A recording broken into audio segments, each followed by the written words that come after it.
In Matthew chapter 18, there's a beautiful parable about forgiveness. So, starting in verse 27, in verse 23, it says, "Therefore is the kingdom of heaven likened unto a certain king, which would take account of his servants.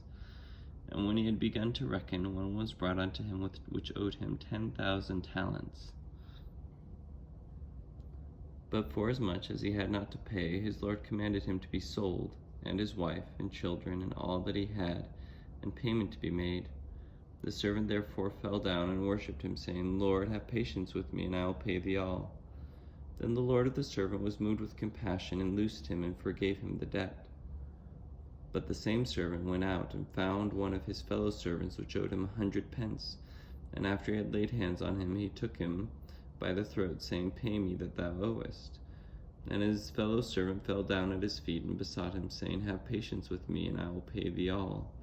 And he would not, but went and cast him into prison till he should pay the debt.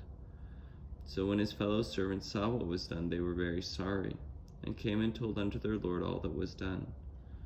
Then his Lord, after that he had called him, said unto him, O thou wicked servant, I forgave thee all that debt, because thou desirest me.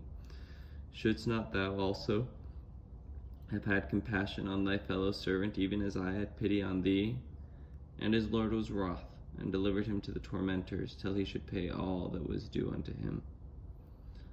So these verses, they do the extreme example. 10,000 talents is a ton of money, a lot of money, more than anyone would ever be expected to give back.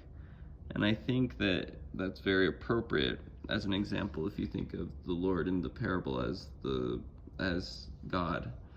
We don't always recognize the extent of our debt towards God. God gave us life, He gave us breath, He gave us the world. So just by existing, we are eternally indebted to God. Anyone who's existing already has a massive deficit with God. God gave us the resurrection, so we're indebted to Him when we die, because we will live again. And so we incur more debt with God. God gave life to everyone around us, so we're in debt to Him whenever anyone around us makes us happy, or helps provide for our needs, or we're ever in love. And God potentially gives us the limitless riches of eternity. There's no way to be in the black with God, no way to pay back the debt. So we shouldn't try. The only way to become square with God is for someone else to pay the debt for us, and that would be Jesus Christ, who pays the debt for us. So instead of trying to pay back the debt, we should try to stay in God's good graces and have a good relationship with Jesus Christ. We should be a compliant, a good, a humble, and a grateful debtor. And we should be forgiving towards other people that owe us money as well. And we should be forgiving towards other people in general.